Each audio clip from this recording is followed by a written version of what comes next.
What is the clue when egg is supposed to turn into a chicken? How come my little brother didn't turn out to be a kitten? Your brother couldn't be a kitten? That's dumb. Why not? I mean, how do we know how to grow so we become us? Can anybody explain that to me? Sure, I could explain it to you. Genes. Talking about genes. You got genes in every cell. I'm the mother of the cell. Yes, I don't even know, but I already know.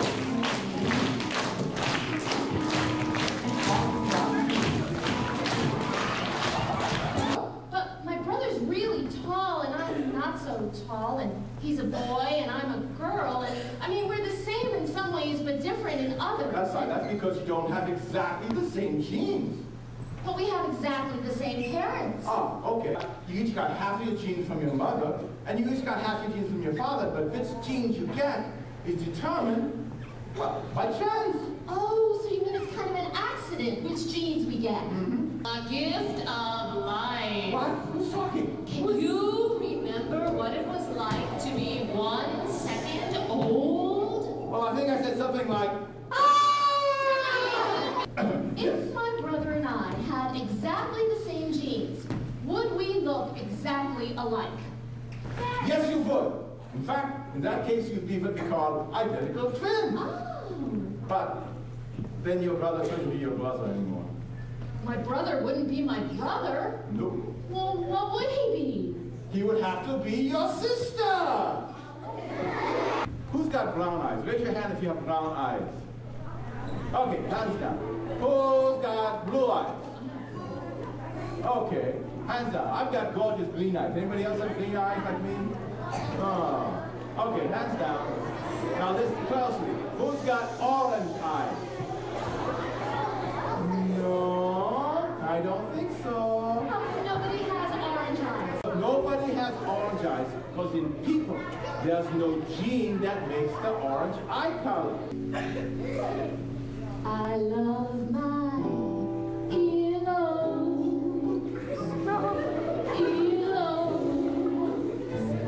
They're always perfectly matched. I love my earlobes. Little skin globes, whether they're free or attached. So this here is a picture of what we call the attached earlobe. If you got attached earlobe, then the skin on your ear connects right to the side of your head. There's no space. It's attached. Mr. Darwin, I told the students here that you were going to tell them today about some of your famous discoveries. I discovered the theory of evolution. Seems everybody wanted the same things that I did. Now, that's because you were in competition with other people. We know that the fish with the bigger tails swim faster. And so can escape enemies like me that want to eat them.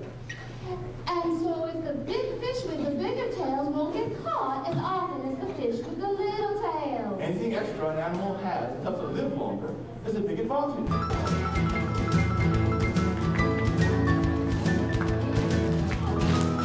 Evolution, evolution. That's where little bitty changes happen over many years. Evolution, evolution causes brand new kinds of plants and animals to appear. Yeah, so people became suited to the places where they live. Like high up in the mountains, the air's a lot thinner. And if you had bigger lungs, you'd be able to breathe more easily. And when it's really cold, if you had more fat on your body, you'd stay warmer. Okay, but today, people don't necessarily live where they were born. We can move around. We have airplanes and cars and stuff. And we live in houses. We wear clothes. And if you're hungry, you don't have to go out and bought something for dinner.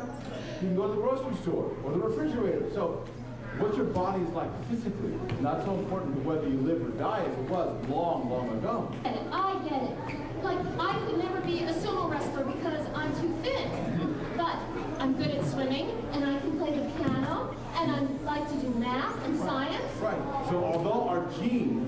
our bodies some advantages and some limitations. What we become is mainly up to us. You may not be floating on